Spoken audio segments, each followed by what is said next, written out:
അപ്പോൾ ഇതാണ് നമ്മൾ KSEBക്ക് വേണ്ടിയിട്ട് പഞ്ചായത്തും സർക്കാരും കൂടിയിട്ട് ചെയ്ത ബിൽഡിങ്. പക്ഷെ അത് ഒരിക്കലും ഇതിൻ്റെ ഉള്ളിൽ പ്രവർത്തിക്കാൻ പറ്റില്ല, കാരണം ഇത് പുറമ്പോക്കിലാണുള്ളത്. ഇത് പുറമ്പോക്ക് സ്ഥലമാണെന്ന് അറിഞ്ഞിട്ടും പഞ്ചായത്തും സർക്കാരും ഇത് ഇങ്ങനെ 50-56 ലക്ഷം രൂപയാണ് ഇതിൻ്റെ ചിലവ്. അപ്പോൾ ആ പണം അടിക്കുക എന്നുള്ള ഉദ്ദേശം മാത്രം വെച്ചിട്ടാണ് ഇതിൻ്റെ ഉദ്യോഗസ്ഥരും അതുപോലെ രാഷ്ട്രീയക്കാരും ഇതിന് വേണ്ടിയിട്ട് ഈ ബിൽഡിംഗ് ഇവിടെ പണിതിട്ടുള്ളത്. ഇത് ജനങ്ങളുടെ പണമാണ് ഇതിന് വേണ്ടി ചിലവാക്കിയിട്ടുള്ളത്. നമ്മൾ കൊടുക്കുന്ന കറണ്ട് ബില്ലും അതുപോലെ വാട്ടർ ബില്ലും ഇതിൽ നിന്നൊക്കെ കൂടിയിട്ടുള്ള പൈസ സ്വരൂപിച്ചിട്ടാണ് ഇങ്ങനത്തെ പണം ചിലവാക്കിയിട്ടുള്ളത്.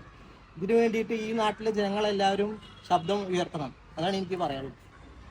ഇതാണ് ചെറുതുരുത്തി LP സ്കൂളിന് മുൻവശത്തുള്ള KSEBക്ക് വേണ്ടിയിട്ട് പണിയാൻ ഉദ്ദേശിച്ച ബിൽഡിങ്. ഇത്രയും വലിയ ബിൽഡിങ്ങാണ് ഇവിടെ പണിതുകൊണ്ടിരുന്നത്. പക്ഷേ ഒരിക്കലും പ്രവർത്തിക്കാൻ പറ്റില്ല.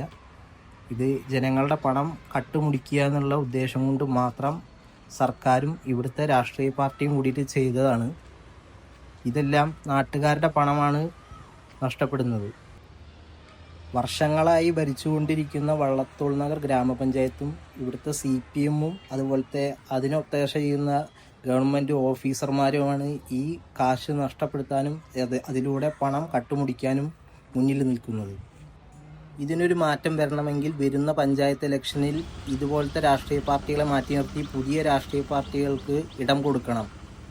അഴിമതികൾ പുറത്തു കൊണ്ടുവരാനും അഴിമതി ഇല്ലാതെയാക്കാനും നമ്മളുടെ നാട്ടിൽ പറ്റുകയുള്ളൂ.